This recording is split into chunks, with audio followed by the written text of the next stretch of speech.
దేవుని గూర్చి చెప్పిన దేవుడే, దేవుని గూర్చి చెప్పిన దేవుడే,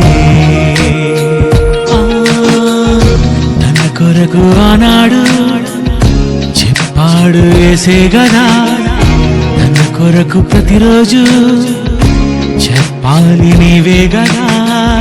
తన కొరకు నువ్వు చెబితే దైవానివే, తన గూర్చి నువ్వు చెబితే దైవానివే. నీ కొరకు చూశాడు ఆ దేవుడే, నీ కొరకు చూశాడు ఆ దేవుడే. నీకోసమే ఎదురు చూశాడుగా, నీకోసమే ఎదురు చూశాడుగా.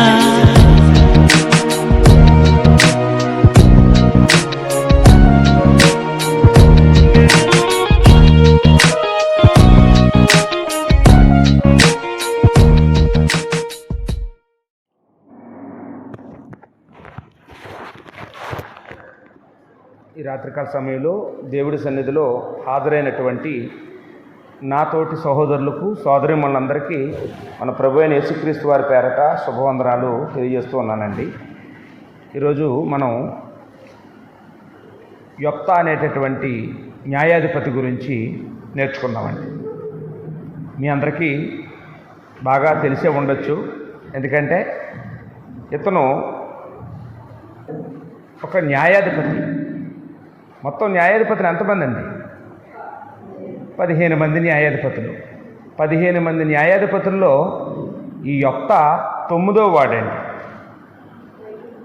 ఇతను యాయీరుకి ఇబ్సానుకి మధ్యన పనిచేసిన వాడనమాట. అంటే అతని ముందు యాయీర్ అనే వ్యక్తి పనిచేశాడు, అతని తర్వాత ఇబ్సాను అనే వ్యక్తి పనిచేశాడు. వీళ్ళిద్దరికీ మధ్యలో 9వ వాడుగా యొప్తా న్యాయాధిపతిగా ఇశ్రాయేలీయులకు పనిచేయడం మనం ఇక్కడ చూస్తూ ఉంటామండి. యొప్తా అనేటటువంటి పేరుకు అర్థం ఏంటంటే తెరుచువాడు అని అర్థం. ఏంటంటే అర్థం ఏంటి? తెరుచువాడు. అంటే బైబిల్లో కొంతమంది పేర్లకి అర్థాలు మనం చూస్తాం, అవి మంచి అర్థాలు చూస్తుంటాం. కొంతమందిని చూసేటప్పుడు వాళ్ళ పేరుకు తగ్గ వాళ్ళు జీవించారు అని మనం మాట్లాడుకుంటూ ఉంటామండి. ఇక్కడ కూడా ఈ యొప్తా అనేటటువంటి వ్యక్తికి తన తల్లిదండ్రులు పెట్టిన పేరు ఏంటంటే తెరుచువాడు అనే అర్థాన్ని ఇచ్చే పేరుని పెట్టినట్టుగా మనం చూస్తున్నామండి. ఈ యొప్తా చరిత్ర ఎక్కడి నుంచి ఎక్కడి వరకు మనం చూడగలము అంటే న్యాయాధిపతుల గ్రంథం 11వ అధ్యాయం 1వ వచనం నుంచి 12వ అధ్యాయం 7వ వచనం వరకు మనం ఇతని చరిత్ర చూడగలమండి. న్యాయాధిపతులు 11వ అధ్యాయం 1 నుంచి 12వ అధ్యాయము 7వ వచనం వరకు ఆయన యొక్క చరిత్రను మనం చూడగలమండి.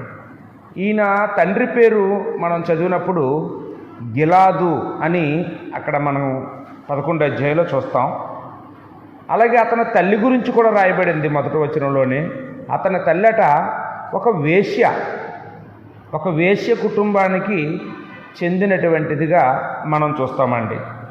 ఇతను ఏ ప్రాంతానికి చెందినవాడు అంటే గిలాదు అనే ప్రాంతానికి చెందినవాడు. తండ్రి పేరు గిలాదే, అతను పుట్టింది కూడా, ఊరి పేరు కూడా గిలాదు. గిలాదులో మిస్పా అనేటటువంటి ప్రాంతానికి చెందినవాడుగా మనం న్యాయాధిపతుల గ్రంథం 11వ అధ్యాయము 1వ వచనం నుంచి మనం చూస్తే మనకు ఆ విషయాలు అర్థమవుతాయి.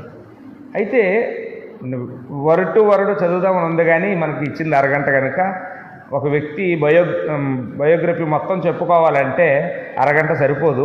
అందుకని నేనేం చేస్తున్నానంటే మీకు అందరికీ తెలియజేయడమే నా ఉద్దేశం, బైబిల్లో అంతా చదివించడం కాదు. మీరు తర్వాతనే చదువుకుంటారు కాబట్టి నేను చెప్పాలనుకున్నదంతా చెప్పాలనుకుంటున్నానండి. ఈ యొక్క గిలాదు అనే వ్యక్తికి ఈ యొప్తా తల్లి ఒకటే కాదు భార్య, అంతకుముందే అతనికి వేరే భార్య ఉంది, వేరే పిల్లలు ఉన్నారు. ఆ కాలంలో బహుభార్యత్వం అనేది సర్వసాధారణంగా చూడబడేటటువంటిది. అందుకే అది అజ్ఞాన కాలం అన్నాడు దేవుడు. కాబట్టి తండ్రి బతికున్నంతకాలం ఏ సమస్య రాలేదు, ఇద్దరు భార్యలు, వాళ్ళ పిల్లలు వీళ్ళ పిల్లలు ఇద్దరు అందరూ కలిసి చక్కగా ఉన్నారు. కానీ అతను చనిపోయిన తర్వాత, గిలాదు అనే తండ్రి చనిపోయిన తర్వాత మాత్రం ఆ గిలాదు యొక్క మొదటి భార్య పిల్లలు ఈ వేశ్యకు పుట్టినటువంటి యొఫ్తాని ఇంటి నుండి వెళ్ళగొట్టారు. నా తండ్రి యొక్క స్వాస్థ్యములో నీకు ఏ పాలు ఇవ్వమో, నీకు హక్కు లేదు, నీ తల్లి ఒక అన్యురాలు, నువ్వు ఒక వేశ్యకు పుట్టినవాడివి, నువ్వు వారసుడు కాదు అని చెప్పి అతనికి ఆస్తిలో పైసా కూడా ఇవ్వకుండా, ఎటువంటి హక్కు లేకుండా అవమానించి ద్వేషించి ఆ పట్టణం నుంచి వెళ్ళగొట్టినట్టుగా మనం అక్కడ చూస్తూ ఉన్నామండి. అప్పుడు ఆయన తలదించుకొని వెళ్ళిపోయాడండి. వాస్తవానికి అతని స్థానంలో మరెవరైనా ఉంటే వాదిస్తారు. ఎందుకంటే అతని పుట్టుక అతనికి తెలిసి జరగలేదు. తప్పు ఎవరైనా చేసుంటే గిలాదు చేశాడు, లేకపోతే అతని భారీగా వచ్చిన వేశ్యాగా ఉన్న ఆమె చేసి ఉంటుంది. ఇతనికి ఏం సంబంధం? ఇతని పుట్టుక ఇతనికి ముందే తెలుస్తుందా? తెలియదు కదండి. తల్లిదండ్రులు చేసిన తప్పుకి ఇతన్ని ద్వేషించడం అనేది చాలా పొరపాటు. కానీ ఇక్కడ మాత్రం ఆయన వాళ్ళతో గొడవ పెట్టుకోలేదు. ఒకవేళ అవమానంగా ఫీల్ అయితే మనం ఏం చేస్తామంటే ఆత్మహత్య చేసుకుంటుంటాం. కోపం వస్తే హత్య చేస్తాం, ఎవరైనా అవమానిస్తే ఆత్మహత్య చేసుకుంటాం, ఏమీ చేయలేకపోయినా అది చేస్తుంటాం. కానీ యొప్తా అన్నదమ్ముల్ని ఎదిరించలేదు, గ్రామస్తుల్ని ఎదిరించలేదు, అలాగే అతను హాని చేసుకోలేదండి. అతని గురించి రాయబడుతూ 11వ అధ్యాయం 1వ వచనంలో మనం చూసినప్పుడు, గిలాదు వాడైన యొప్తా పరాక్రమము గల బలాఢ్యుడు అన్నాడు. బైబిల్లో ఈ పరాక్రమము గల బలాఢ్యుడు అనే మాట ఇద్దరికే రాయబడింది. అందులో మొదటివాడు గిద్యోను, ఈ రెండవ వాడు యొప్తా అండి. అంటే పరాక్రమము గలవాడు అంటే అతనికి తెలియని యుద్ధ విద్య లేదండి. అన్ని విద్యల్లో ఆరితేరిన వాడని అర్థం అన్నమాట. పరాక్రమము గల బలాఢ్యుడు. బలాఢ్యుడు అంటే ఎత్తుకు ఎత్తు, పర్సనాలిటీ ఉన్నవాడు. అతను చూస్తేనే భయపడిపోతారు ఎవరైనా. అటువంటి పరాక్రమం గలవాడు అయ్యింది కూడా తన అన్నదమ్ములు అతను ఒక వేశ్యకు పుట్టినవాడని, అతను ఒక అన్యురాలికి పుట్టినవాడని, తండ్రి స్వాస్థ్యములో ఏమీ ఇవ్వము అని చెప్పి అతన్ని బయటికి గెంటేసినప్పుడు తలదించుకుని అతను వెళ్ళిపోయినట్టుగా అక్కడ మనము మొదటి వచనాల్లో 3 వచనాల్లో అక్కడ మనం చూస్తూ ఉన్నామండి. ఎక్కడికి వెళ్ళిపోయాడట? 3వ వచనంలో అంటున్నాడు, టోబు దేశానికి వెళ్ళిపోయాడట అండి. టోబు దేశం అనే ఒక అన్యులు నివసించేటటువంటి ప్రాంతానికి వెళ్ళిపోయాడట. ఒక అన్యజనుల దగ్గరికి వెళ్ళిపోయాడు. అక్కడ ఎలాంటి వాళ్ళు ఉంటారు? దేవుని పిల్లలు ఉంటారా? ఉండరు. అక్కడ ఎవరున్నారట? అల్లరి జనం ఉన్నారట అండి. ఏమండి, దేవుని విశ్వాసుల దగ్గర పుట్టాడు, కానీ ఇప్పుడు ఎక్కడ నివసించవలసి వచ్చిందంటే అల్లరి జనము మధ్య, అన్యజనుల మధ్య నివసించవలసి వచ్చింది. బాధ ఉంటుందో ఉండదా అండి? ఉంటుంది. ఒక పక్క తండ్రి కుటుంబాన్ని దూరం అయిపోయానని, దేవుడికి దూరం అయిపోయానని చాలా బాధ ఉంటుంది. కానీ మనం ఒక సామెత మనందరికీ తెలుసండి, మనకు బైబిల్లో ఉన్న మాటలే మనం ఒకళ్ళు చెప్పుకుంటే, తల్లి విడిచినా తండ్రి విడిచినా నేను విడవను ఎడబాయినన్నాడు దేవుడు. ఎవరైతే ఎందుకు పనికిరావు, నీ పని అయిపోయింది, ఇంకా నిన్ను ఎవరో పట్టించుకోరని గేలి చేస్తున్నారో, అవమానిస్తున్నారో, అవన్నీ అల్లరి జనము మాటలన్నీ కూడా తట్టుకొని అతను నిలబడ్డాడు. దేవుడి మీద ఆధారపడడం మొదలుపెట్టాడు.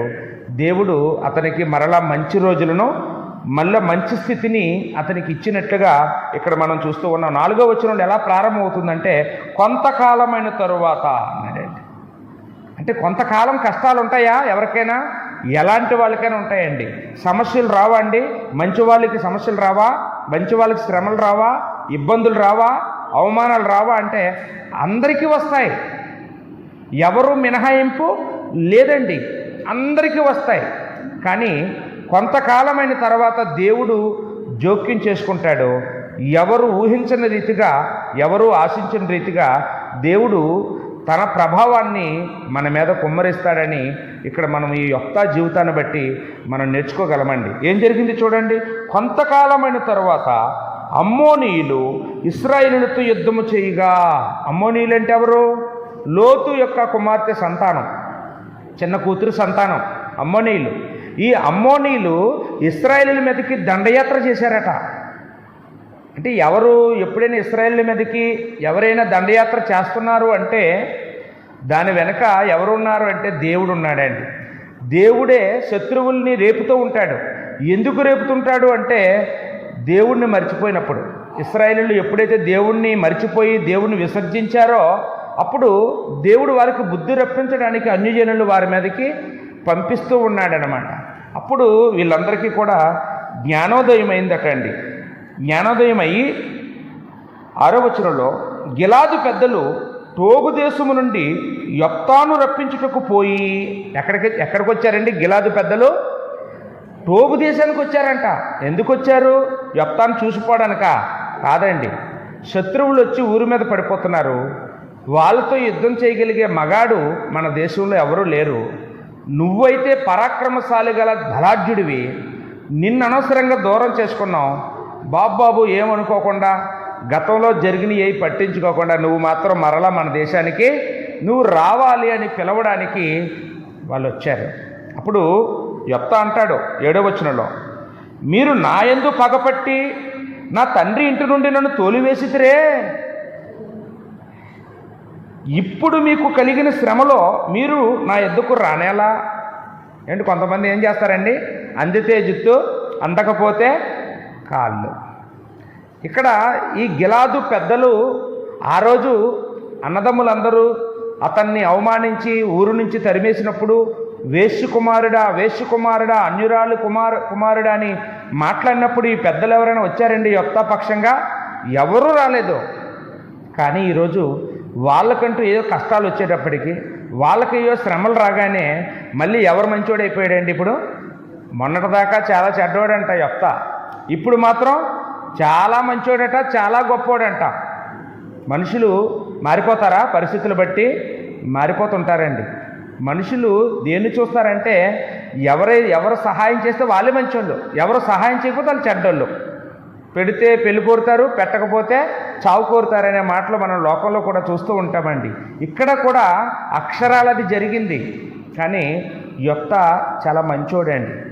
కాబట్టి తన సహోదరులకి నష్టం కలుగుతుంది, హాని కలుగుతుంది కనుక తాను చేయగలిగే సహాయము తను చేయగలవాడు కనుక వారి వెంట వెళ్ళడానికి అతను సమ్మతిస్తున్నాడు. ఆ పెద్దలు మాట్లాడిన మాటలు మనం చూసినప్పుడు 8వ వచనంలో గిలాదు పెద్దలు, అందుచేతనే మేము నీ యొద్దకు మళ్ళీ వచ్చితిమి, నీవు మాతో కూడా వచ్చి అమ్మోనీయులతో యుద్ధం చేసిన యెడల గిలాదు నివాసులమైన మా అందరి మీద నీవు అధికారిగా ఉండువని అతనితో చెప్పారు. ఇప్పుడు నువ్వు వస్తే నీ అన్నదమ్ముల ఇంట్లో ఒక అన్నయ్యలాగా కాదు, ఒక తమ్ముళ్ళలాగా కాదు, నువ్వు మా ఊరిలో ఒక సభ్యుడిగా రావద్దు, మా ఊరికి ఒక అధికారిగా రా అంటున్నాడు. ఏంటండి? ఒక ఊరికట అధికారిగా రమ్మంటున్నారు. అప్పుడు యొప్తా మాట్లాడుతున్నాడు 9వ వచనంలో. అందుకు యొప్తా, అమ్మోనీయులతో యుద్ధము చేయుటకు మీరు నన్ను గిలాదుకు తిరిగి తీసుకుని పోయిన మీదట యెహోవా వారిని నా చేతికి అప్పగించిన యెడల నేనే మీకు ప్రధాని అవుదునా? ఒక ఊరికి అధిపతి కాదు, యావత్తు ఇశ్రాయేలీలకి నేనే ప్రధానమంత్రిని అవ్వాలనుకుంటున్నాను. మీకు ఇష్టమేనా? చెప్పండి, రమ్మంటే వస్తాను. పెద్దలు ఏమన్నారట? అలాగే నాయనా, నువ్వు అమ్మోనీయులు ఓడించి మా అందరికీ కూడా నువ్వు ఒక ప్రధానిగా, ఒక న్యాయాధిపతిగా ఉందువు కానీ నువ్వు రావాలి అని చెప్పి అతన్ని తీసుకుని వెళ్ళారండి. ఇశ్రాయేలీలందరూ శ్రమలు వచ్చినప్పుడు ఎవరి మీద ఆధారపడుతున్నారంటే యొప్తా మీద ఆధారపడుతున్నారు. కానీ యొప్తాకి ఏదైనా శ్రమ వస్తే ఎవరి మీద ఆధారపడతాడు అంటే దేవుడి మీద ఆధారపడతాడండి. ఇక్కడ చూడండి, యొప్తా మనం 11వ వచనం చూసినప్పుడు, కాబట్టి యొప్తా గిలాదు పెద్దలతో కూడా పోయినప్పుడు జనులు తమకు ప్రధానునిగాను అధిపతినిగాను అతను నియమించుకొనిరి. అప్పుడు యొప్తా మిస్పాలో యెహోవా సన్నిధిని తన సంగతంతా వినిపించెను. ఎక్కడికి వెళ్ళాడటండి? ఊరిలోకి రాగానే యెహోవా సన్నిధికి. వచ్చిన వెంటనే తమ్ముళ్ళ దగ్గరికి వెళ్ళలేదు, అన్నయ్యల దగ్గరికి వెళ్ళలేదు, అక్క చెల్లెల దగ్గరికి వెళ్ళలేదు, స్నేహితుల దగ్గరికి వెళ్ళలేదు, నా ఇల్లు ఎలా ఉంది, ఇంతకాలం దూరం అయిపోయానని ఇంటిని చూసుకోవడానికి వెళ్ళలేదు. ఎక్కడికి వెళ్ళాడంటండి? యొప్తా తన గ్రామానికి వచ్చిన తర్వాత మిస్పాలో ఉన్న దేవుని సన్నిధానానికి వెళ్ళాడట. ఎందుకు వెళ్ళాడంటే తన సంగతులన్నీ చెప్పుకోవడానికి. దేవుడి సన్నిధిలో మనం ఏం చేయాలంటే మన సంగతులన్నీ చెప్పుకోవాలండి దేవుడి దగ్గర. ఇక్కడ యొప్తా దగ్గర మనం ఎన్ని విషయాల్లో మనం నేర్చుకుంటామండి. దేవుడికి అన్నీ ఎందుకు చెప్పడం? దేవుడికి తెలీదా? దేవుడికి అన్నీ తెలుసు. కానీ నా కుమారుడు నాతో అన్ని విషయాలు చెప్తాడా చెప్పడాని దేవుడు ఎదురు చూస్తుంటాడు. మనం అన్నీ చెప్పినప్పుడు దేవుడు చెవులార వింటాడు, వాటికి సహాయం చేస్తాడండి. తగిన రీతిలో దేవుడు సహాయాన్ని చేస్తాడు. అప్పుడు దేవుడు అతన్ని నడిపిస్తున్నాడు, దేవుని యొక్క ఆత్మచేత అతను నడిపించబడుతున్నాడు. అప్పుడు ఏం చేస్తున్నాడంటే యొప్తా అమ్మోనీయుల రాజు దగ్గరికి ఒక దూతని వర్తమానికుడిగా పంపించాడు. సమాధాన పడదాం, యుద్ధం లేకుండా బ్రతుకుదాం, మీకు మాకు అసలు గొడవలు ఎందుకు? మేము ఎప్పుడైనా మీ దేశం మీదకి వచ్చామా? మీకు ఏదైనా అన్యాయం చేశామా? మీకు మాకు ఎందుకు తగాదాలు? అసలు ఇశ్రాయేల్ మీదకి దండెత్తి వచ్చిన వాడు ఎవడైనా ఎప్పుడైనా బాగుపడ్డా? అలాంటి ఆ బాలాకు రాజు వచ్చాడు, ఏమైనా బాగుపడ్డా? ఏమైనా చేయగలిగాడా? ఆ బిలాము ప్రవక్త ఆనాడు ఎంతో కుట్ర చేయాలనుకున్నాడు, ఏమైనా సాధించగలిగాడా అని ఎన్నో ఉదాహరణలు మాట్లాడడం అక్కడ మనం చూస్తూ ఉన్నామండి. 25వ వచనంలో ఆ మాట ఉంది చూడండి. మోయాబు రాజు అయిన సిప్పోరు కుమారుడు బాలాకు కంటే నీవు ఏమాత్రం అధికుడువు కాదు కదా. అంటే అతడు ఇశ్రాయేలులతో ఎప్పుడైనా కలహించినా అలాంటి మోయాబు రాజుకే ఇశ్రాయేలుతో తలపడే దమ్ము లేదు, నువ్వే పాటివాడివి. అలాంటి అన్యుడే ఇశ్రాయేలు మీదకి రాలేదు, నువ్వేమో మా సహోదరుడివి, నువ్వెందుకు వస్తున్నావు? నువ్వు మనం అన్నదమ్ములము, నువ్వు కూడా ఆ లోతు యొక్క సంతానానివి, మేము అబ్రహాం యొక్క సంతానం, మనకి గొడవలు ఎందుకు అని చెప్పడానికి చాలా మాటలు దూతను పంపించి మాట్లాడించాడట. కానీ 28వ వచనంలో చూస్తే, అయితే అమ్మోనీయుల రాజు యొప్తా తనతో చెప్పిన మాటకు ఒప్పుకొనలేదు. కుదరదు, యుద్ధం జరగాల్సిందే, యుద్ధం చెయ్యాల్సిందే అంటున్నాడు అతను. ఏమంటే కొంతమంది కూడానండి మాటలతో చెప్తే వినరండి. ఏమండి, చేతకానివాడు అందుకే రాజీ పడుతున్నాడు, అందుకే మౌనంగా ఉన్నాడు, అందుకే క్షమాపణ చెప్పాడు అనుకుంటుంటారు కొన్నిసార్లు. అది దైవ పద్ధతి అండి. మొదట మాటలతో చెప్పడం అనేది, మొదట సమాధాన పడాలని కోరుకోవడం అనేది దైవ పద్ధతి. అది వినకపోతే దేవుడు ఎవరికైనా సరే ముందు చెప్తాడో చెప్పడండి. ఏ కాలంలోనైనా చూడండి, ముందు నోవాహు కాలంలో చూడండి, దేవుడు చెప్పాడా చెప్పలేదు? నోవాహు ద్వారాను చెప్పాడు, విన్నారా? వినలేదు, తర్వాత అనుభవించారండి. సొదొమ గొమొర్ర పట్టణానికి లోతు ద్వారా చెప్పాడా? చెప్పాడు, కానీ విన్నారా? వినలేదు. అనుభవించారా? అనుభవించారు.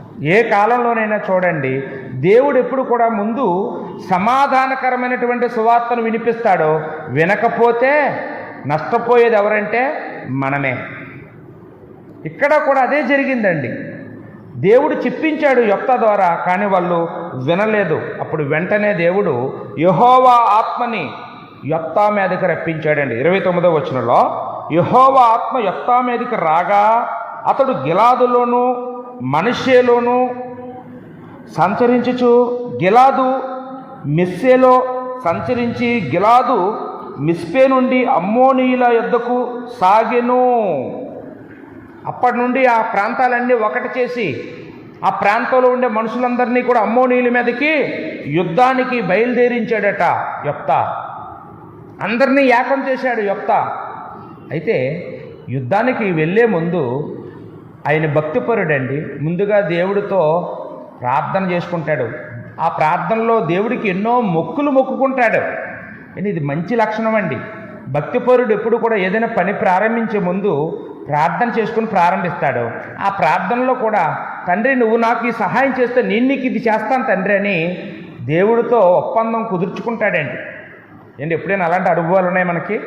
ఎప్పుడైనా తండ్రి నేను ఈ పని చేయాలనుకుంటున్నాను, నాకు సహాయం చెయ్యి, నేను కానీ విజయం సాధిస్తే నీకు నేను ఇది చేస్తాను అని అనేవాళ్ళు ఉంటారండి. ఎప్పుడు నాకు అది ఇచ్చేతండ్రి, ఇది ఇచ్చేతండ్రి, అది ఇచ్చేతండ్రి, ఇది ఇచ్చేతండ్రి అని ఇంత చిట్టా చెప్తాను దేవుడికి. కానీ తిరిగి నువ్వేం చేస్తావో ఎప్పుడైనా చెప్పావా అంటే దేవుడికి నేనేం చేయగలను, నేనేం చేయలేను అని అనుకుంటామండి. కానీ ఇక్కడ మాత్రం యొప్తా అలాంటివాడు కాదు.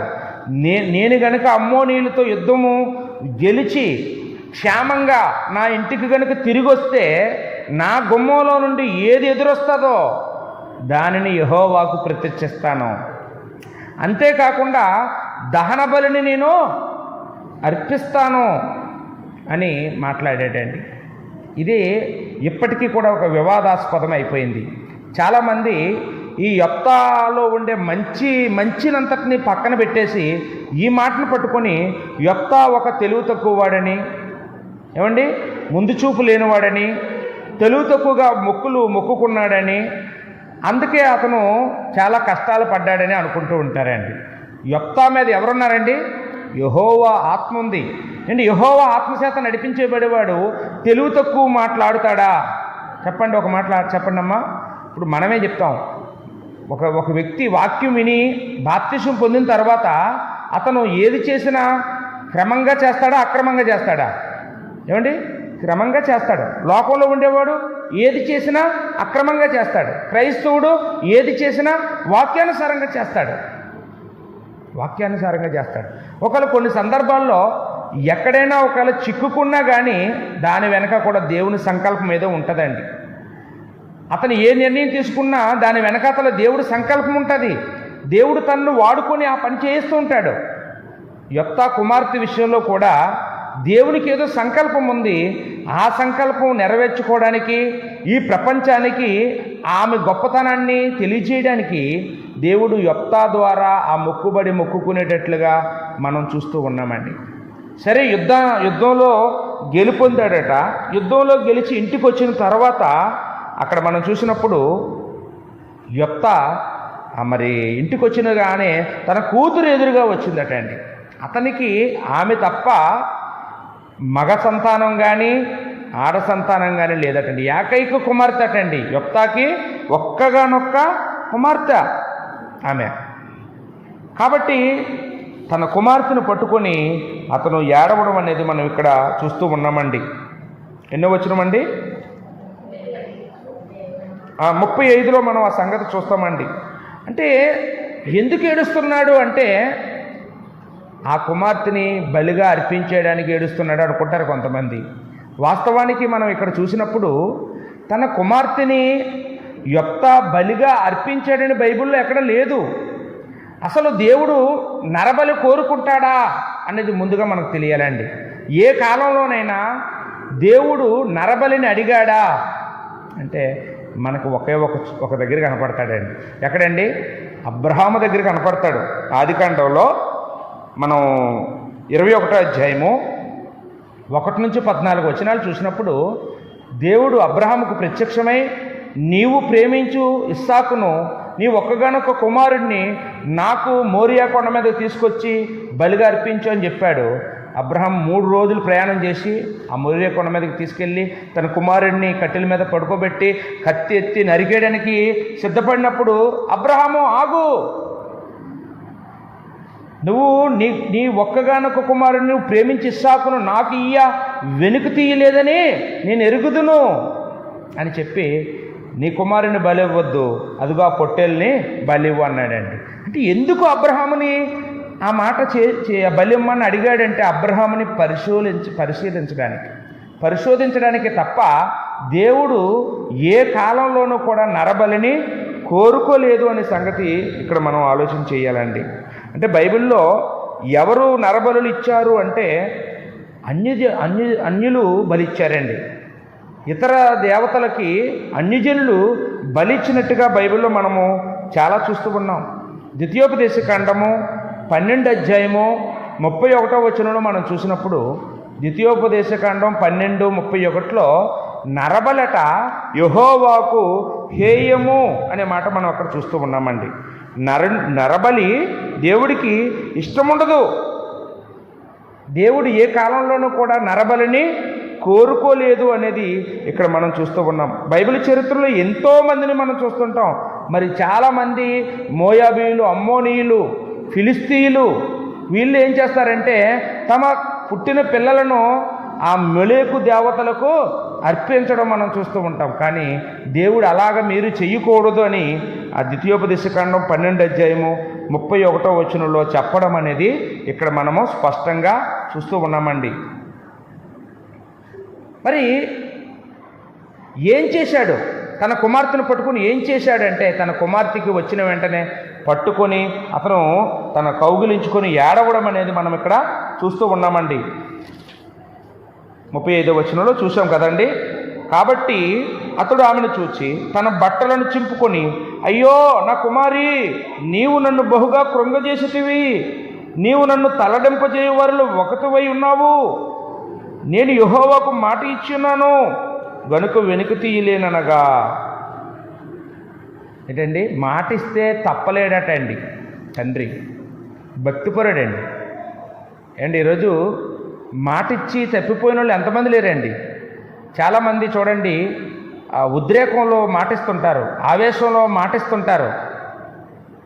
డిసెంబరు 31 నాడు చాలామంది మాటిస్తుంటారు.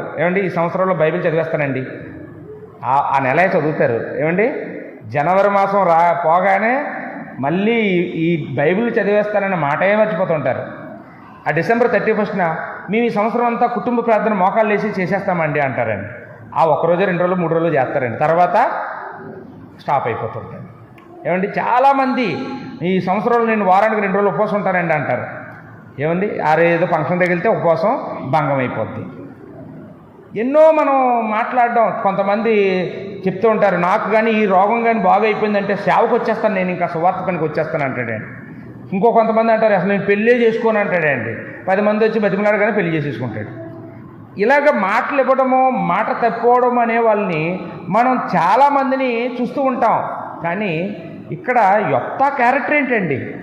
నేను యెహోవాకు మాట ఇచ్చాను, నేను మాటను వెనకకు తిగిలేను.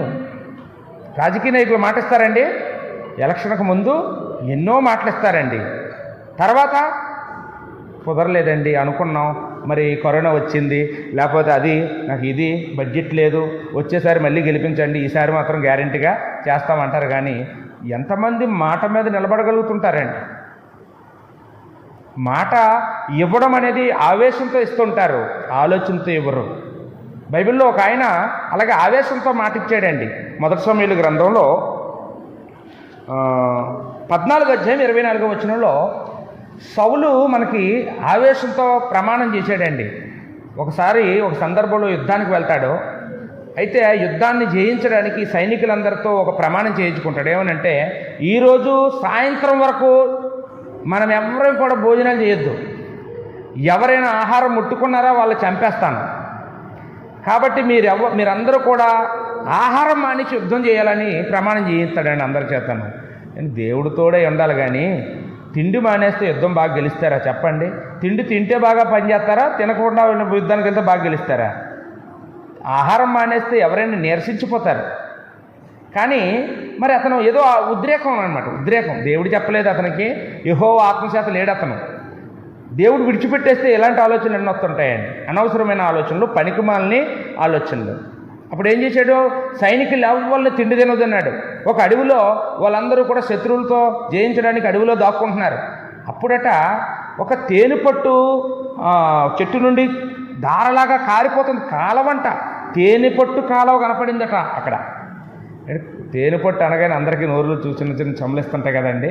తేనెపట్టు అంటే అసలు ఒరిజినల్ తేనె అంటే మరీ కొంచెమైనా టేస్ట్ చూడాలి అనిపిస్తుంది. అటువంటిది ఆ సౌలు యొక్క కుమారుడికి ఆ తేనెను చూడగానే ఉదయం నుంచి ఆకలితో ఉన్నాడేమో, అతనికి కొంచెం తీసుకొని తినాలనిపించిందట అండి. వాస్తవానికి అతనికి ఈ తండ్రి చేయించిన ప్రమాణం గురించి తెలియదట. ఆ సందర్భంలో అతను లేడేమో అక్కడ. మొత్తానికి అతనికి తెలియక అతను ఏం చేశాడట, గబగబా వెళ్ళి కొంచెం తేనెని తీసుకొని తినేశాడట. అప్పుడు చూసిన వాళ్ళందరూ, అమ్మో మీ నాన్నగారు ప్రమాణం చేశారు, ఈరోజు నేను చంపేస్తాడు.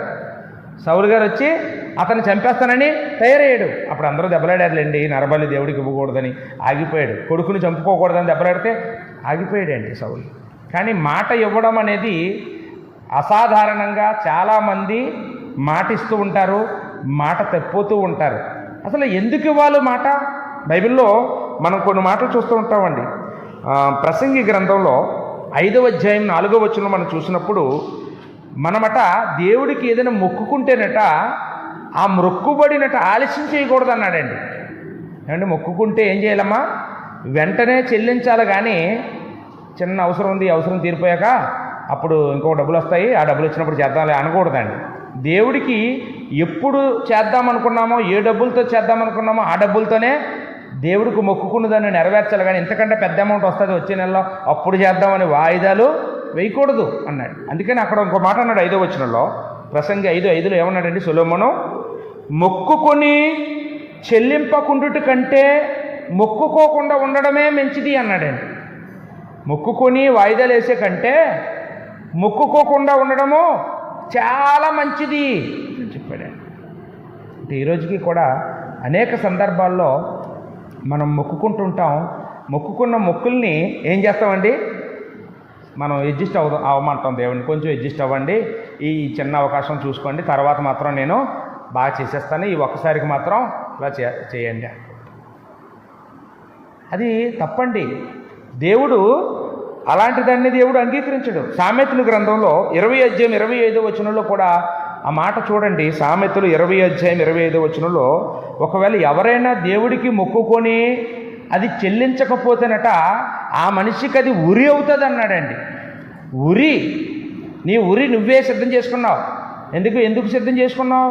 నువ్వు అనవసరంగా దేవుడితో ఆటలాడావు, దేవుణ్ణి మధ్యలో పెట్టావు, దేవుడితో ప్రమాణాలు చేసావు, ప్రమాణాలు చేసి తూచన్నావు. ఇప్పుడు నువ్వేదో పెద్ద పాపాలు చేయక్కర్లేదు, ఇదే నీకు ఉరి అన్నాడండి. సామెతలు 20:25 ద్వితీయోపదేశకాండము 23:21 కూడా మనం చూస్తే, ద్వితీయోపదేశకాండం 23:21 మ్రొక్కుకొని ఎడల తడువు చేయక దాన్ని చెల్లించవలెను అన్నాడండి. మనం ఏదైనా మొక్కుకుంటేనట దేవుడికి తడువు చేయకుండా చెల్లించాలి. తడువు చేస్తే సెకండ్ థాట్ వచ్చేస్తుందండి. అననీయ సఫేరాలు భూమి అమ్మేసి దేవుడికి ఇచ్చేద్దాం అనుకున్నారండి. తడువు చేశారండి. తడువు చేశాక ఏమొచ్చిందండి? సగం దాచుకోవాలనిపించింది. మాట తప్పారండి. బాగుపడలేదండి. ఎందుకో వాళ్ళు ఎవరైనా పిలిచారా? మీరు దేవుడికి భూమి అమ్మేసి ఇచ్చేయండి ఎవరైనా ప్రేరేపించారా? ఎవరైనా అడుక్కున్నారా? వాళ్ళు ఎవరైనా యాచించారా అంటే ఎవరు అడగలేదు. వాళ్ళంతటా వాళ్ళే వచ్చారు, వాళ్ళంతటా వాళ్ళే నిలబడ్డారు. మేము అమ్మేసి ఇస్తామన్నారు. తర్వాత ఏమైపోయిందండి? మాట మీద నిలబడలేకపోయారు. డబ్బులు చూసిన తర్వాత మాట మీద నిలబడలేకపోయారు, తడువు చేశారు. వాళ్ళ కుటుంబానికి వాళ్ళే ఉరి వేసుకున్నట్టుగా మనం అక్కడ చూస్తూ ఉన్నామండి. దేవుడు మాటలు ఏ కాలంలోనైనా మార్పు లేనటువంటివండి. దేవుడు మార్పు లేనటువంటి వాడు.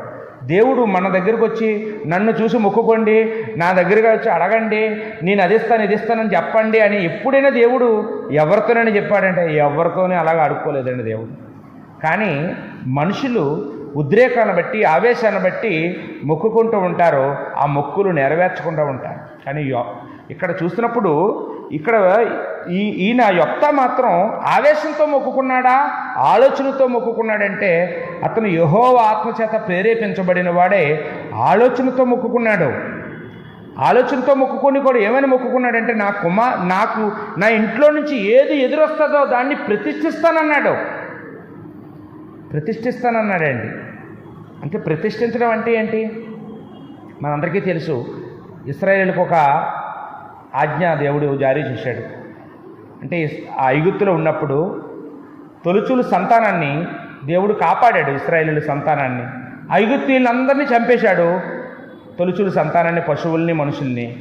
ఇశ్రాయేలులో మాత్రం ఎవరికి హాని కలగనవ్వలేదు. దానికి కృతజ్ఞతగా ప్రతి కుటుంబంలోనూ మనుషుల్లో కానీ పశువుల్లో కానీ తొలుచూలు సంతానాన్ని దేవుడికి ప్రతిష్ఠించమన్నాడు. ప్రతిష్ఠించడం అంటే దేవుడి సన్నిధికి తీసుకొచ్చి విడిచిపెట్టేసి వెళ్ళిపోవడం. కానీ దానికి కూడా ఒక వెసులుబాటు మళ్ళీ దేవుడే కలుగు చేశాడు. మరి విడిచిపెట్టి వెళ్ళిపోతే ఆ తల్లికి ఆనందం ఎక్కడా? ఆ తండ్రికి ఆనందం ఎక్కడా? కాబట్టి ఒకవేళ మీరు బిడ్డలు తీసుకుని వెళ్ళిపోవాలనుకుంటే ఆ బిడ్డకు బదులుగా ఏదైనా పశువులు కానీ, గొర్రెలు కానీ, మేకలు కానీ, అట్లీస్ట్ ఒక పావురుపు పిల్లలైనా కానీ ఇచ్చి వాటిని బలిగా అర్పించి ప్రతిష్ఠించబడిన వారిని తీసుకుని వెళ్ళిపోవచ్చు అని చెప్పాడండి.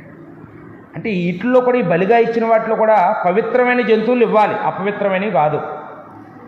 యేసుక్రీస్తుని ప్రతిష్ఠించారా? ఎన్ని ఇచ్చారట? లూకాసు వార్త 2వ 23-24 చూస్తే మరియా, యోసేపులు యేసుక్రీస్తుని దేవాలయానికి తీసుకొని వచ్చారు, ప్రతిష్ఠించినప్పుడు ఏమిచ్చి విడిపించుకున్నారట? 2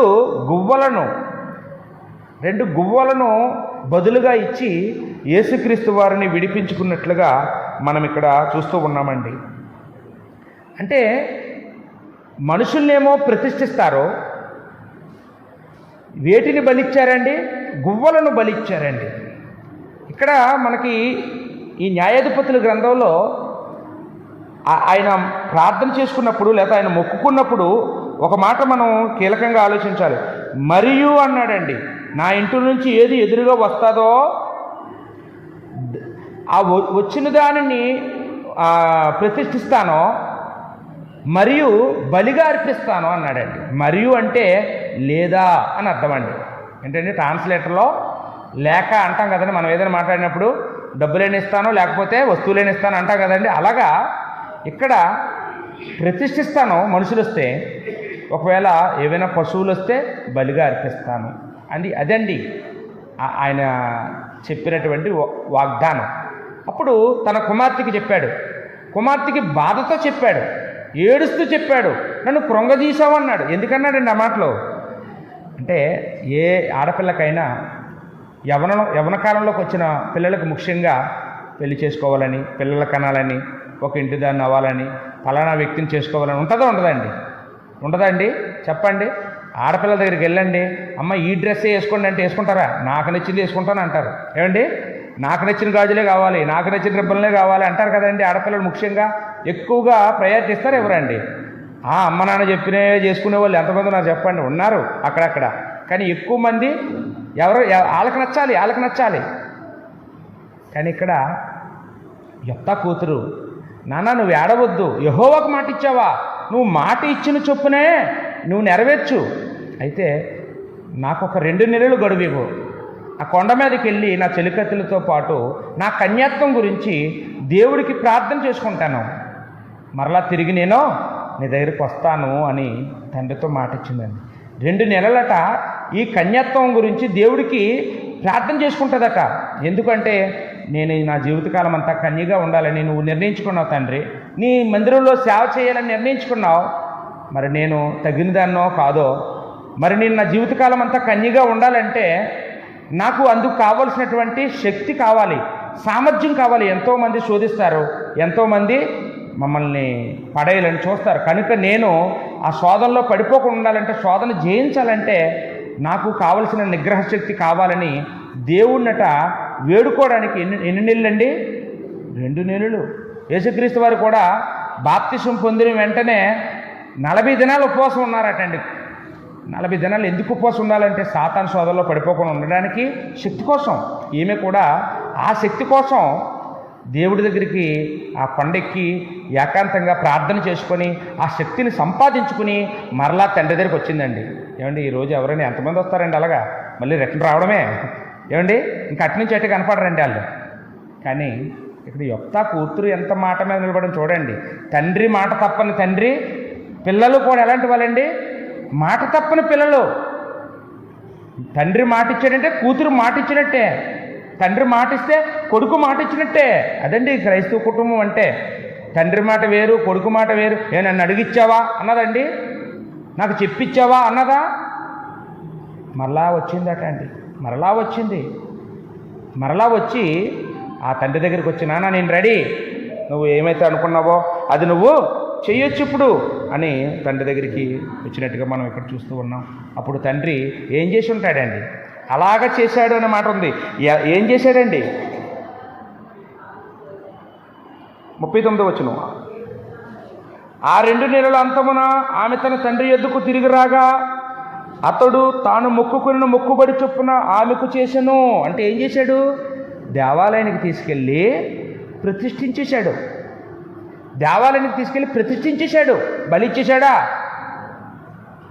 యెఫ్తా తన కూతురికి బలి ఇచ్చేశాడని రాయబడిందా? ఏమైనా మొక్కుకున్నాడు? ప్రతిష్ఠిస్తానని మొక్కుకున్నాడు. పశువులు కనుక వస్తే బలిస్తానన్నాడు. ఒకవేళ మనుషులు వస్తే ప్రతిష్ఠిస్తానన్నాడు. ప్రతిష్ఠించాడండి.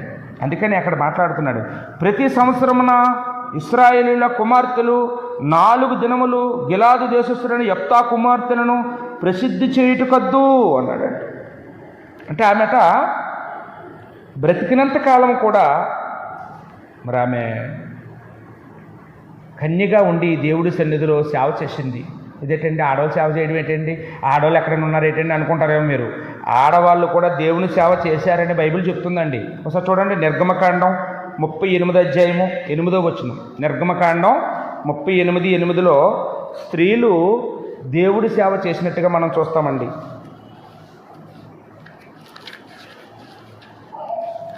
ఎవరైనా తీస్తారండి?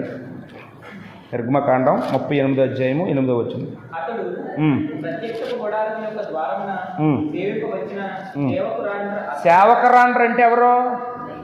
ఆడవాళ్ళు. ప్రత్యక్ష గుడారంలో సేవకురాండ్రులు కూడా పనిచేసేవారంటే సేవకురాండ్రులు కూడా పనిచేశారని మనం అక్కడ చూస్తాం. మొదటి సమూయేలు గ్రంథం 2:22.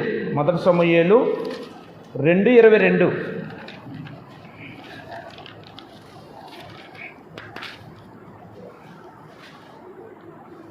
ఏలి బహువృద్ధుడైన ఇశ్రాయేలులకు తన కుమారులు చేసిన కార్యములన్నీ వారు ప్రత్యక్ష గుడారం యొక్క ద్వారము దగ్గర సేవ చేయుటకు వచ్చిన స్త్రీలతో.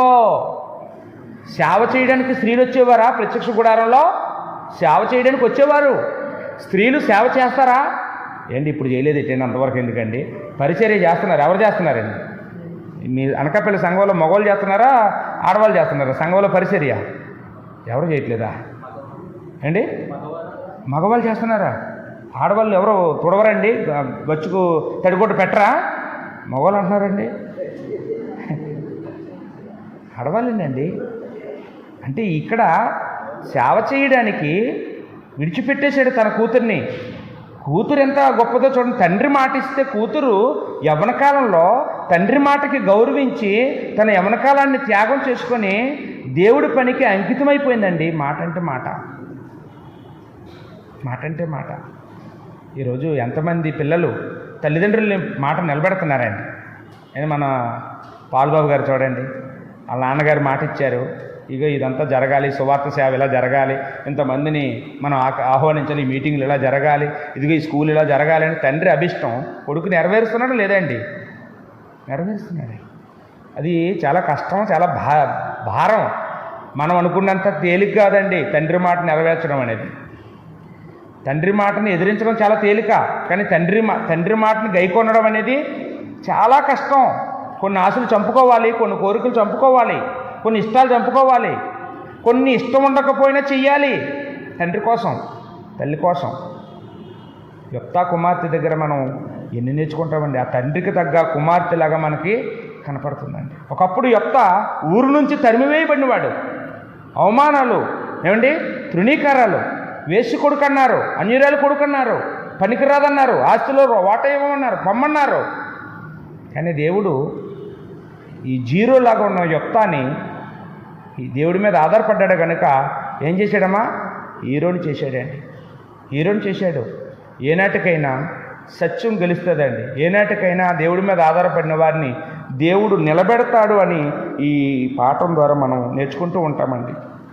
అందుకే సామెతల గ్రంథంలో ఓ మాట ఉంటుంది, 11వ అధ్యాయం 12వ వచనంలో, పొరుగు వారిని తృణీకరించేవాడు బుద్ధి లేనివాడు అని. మనం ఎప్పుడూ కూడా ఇతరులను తక్కువ చేసి మాట్లాడకూడదు. వాళ్ళు ఎందుకు పనికిరారని అనుకుంటాం మనం, కానీ ఆ పనికిరారని అనుకున్న వాళ్ళని దేవుడు తలగా చేస్తాడండి. దేవుడు మనం అనుకున్నట్టుగా దేవుడు చేయడు. దేవుడి లెక్కలు దేవుడికి ఉంటాయి. యెఫ్తా కూతురు గురించి దేవుడు ఏదో అనుకున్నాడు, ఈమె నా సేవ చెయ్యాలి నా మందిరంలో అనుకున్నాడు. ఆ రోజు ఆ మొక్కుకోడు ఉండేటట్లుగా దేవుడు చేశాడు. అది అక్షరాల నెరవేరినట్టుగా మనం ఇక్కడ చూస్తూ ఉన్నాం. లూకాసు వార్త 18వ అధ్యాయం 9వ వచనంలో పరిసయ్యుడు సుంకరి, పరిసయ్యుడు మంచోడే కదా, మంచోడే, కానీ మంచి మాటలు లేవు. మంచి జీవితం ఉంది కానీ మంచి మాటలు లేవు. ఏమైపోయాడండి? అందరినీ తృణీకరించడం మొదలుపెట్టాడు. ఆయనలా కాదు, ఈయనలా కాదు, నేను అలాంటి ఇలాంటి అని చెప్పుకున్నాడు. దేవుడు అతన్ని ఇష్టపెట్టలేదు, అతన్ని నచ్చలేదు. అతను దేవుడికి మంచి జీవితం ఉంటే సరిపోదు, మన మాటలు కూడా మంచిగా ఉండాలి. ఎవరిని తృణీకరించి మాట్లాడకూడదు. వాళ్ళు చూడండి, అన్నదమ్ములు అతన్ని తృణీకరించారు, కానీ ఇప్పుడు అతనే న్యాయాధిపతిగా, ప్రధానిగా, దేవుడు అధిపతిగా అతన్ని నియమించినట్టుగా చూస్తున్నాం. అదే మరొక ఉదాహరణ, అపొస్తలుల కార్యం 4వ అధ్యాయం 11వ వచనంలో పేతురు అంటాడు, ఆ యోధా మత నాయకులతో మాట్లాడిన మాట ఏమన్నాడండి? ఇల్లు కట్టువారు నిషేధించిన రాయి మూలకో తలరాయి. అది యేసుప్రభు గురించి. అంటే యోధా మత నాయకులు ఇల్లు కట్టేవాళ్ళు. కానీ వాళ్ళు ఏం చేశారు, యేసుప్రభుని తృణీకరించారు. యేసుప్రభుని లేకుండా చేసేద్దాం అనుకున్నారు. ఆయన బోధలు ఎవరు వినకుండా చేసేద్దాం అనుకున్నారు. కానీ దేవుడు ఏం చేశాడండి, ఆయన్నే మూలకు తలరాయిగా అడ్డురాయిగా దేవుడు నిలబెట్టాడండి. కాబట్టి దేవుడి మీద ఒకవేళ ఆధారపడితే దేవుడు మనల్ని కూడా అలాగే నిలబెడతాడు. హెబ్రీ పత్రికలో 11:32లో విశ్వాస వీరుల గురించి రాయబడుతూ, విశ్వాస వీరుల్లో కూడా ఎవరి పేరు రాశాడంటే దేవుడు యొత్తా పేరు రాశాడండి. హెబ్రీ 11:32లో ఆ సంగతి మనము చూస్తామండి. ఇకను ఏమి చెప్పుదును? గిద్యోను, బారాకు, సంసోను, యొఫ్తా. చాలండి. కాబట్టి ఈ విశ్వాస వీరుల్లో యొప్తా పేరు రాశాడంటే యొప్తా మంచివాడేనా చెడ్డవాడేనా? ఏంటండి, మంచివాడు, మాట తప్పనివాడు. తండ్రికి తగ్గ కూతురు కూడాను ఆవిడ పేరు రాయలేదు. కానీ కూతురు ఏమి తక్కువ తిన్నదంటే, కూతురు కూడా తండ్రి ఎలా మాట ఇచ్చాడో ఆ మాటకు కట్టుబడి తన యవ్వన కాలాన్ని త్యాగం చేసుకొని తండ్రి ఇష్టమే నా ఇష్టం అనుకొని ప్రతిష్ఠించబడింది. ఆవిడ గురించట ప్రతి సంవత్సరం 4 రోజులు ఏమంటే ప్రతి సంవత్సరం ఇశ్రాయేలీయులు ఏం చేసేవారట, 4 రోజులు ఆవిడ జ్ఞాపకం చేసుకునేవారట. యొప్తా కూతురు ఎంత గొప్పదిరా, యొప్తా ఎంత గొప్పవాడురా అని వాళ్ళని మర్చిపోకుండా ఒక పండగలాగా వాళ్ళ గురించి జ్ఞాపకం చేసుకుని వాడుక ఉన్నదనే సంగతి అక్కడ మనం చూస్తూ ఉన్నాం. అంటే అలాగా 6 సంవత్సరాలు యొప్తా సేవ చేశాడు. 6 సంవత్సరాల తర్వాత 7వ వచనంలో, ఆ 12వ వచనంలో ఆయన మరణించినట్టుగా మనం అక్కడ చూస్తూ ఉన్నామండి. కాబట్టి మరి ఏ ఊర్లో నుంచి తరిమేద్దాం అనుకున్నారో అదే ఊర్లో చనిపోయి అదే ఊర్లో పాతిపెట్టబడ్డాడు యొప్తా. లేకుండా చేసేద్దాం, అడ్రస్ లేకుండా చేద్దాం అనుకున్నారు. కానీ ఎక్కడ కదపగలిగారంటే అతన్ని అక్కడే చనిపోయాడట, అక్కడే పాతిపెట్టాడు. అలా మాటలు ఎంత బాగుంటాయో 7వ వచనంలో మీరు చదివితే 12వ వచనంలో. ఏమండి, కాబట్టి దేవుడు మనకు తోడుగా ఉంటే మనల్ని కూడా ఎవరో కదపలేరు, మనల్ని ఎవరో పాడు చేయలేరు. మనం నిలబెడతాం, మనం దేవుడి సేవ చేస్తాం. ఓపిక మీ అందరికీ వందనాలండి. నేనే చేసేయమంటారా?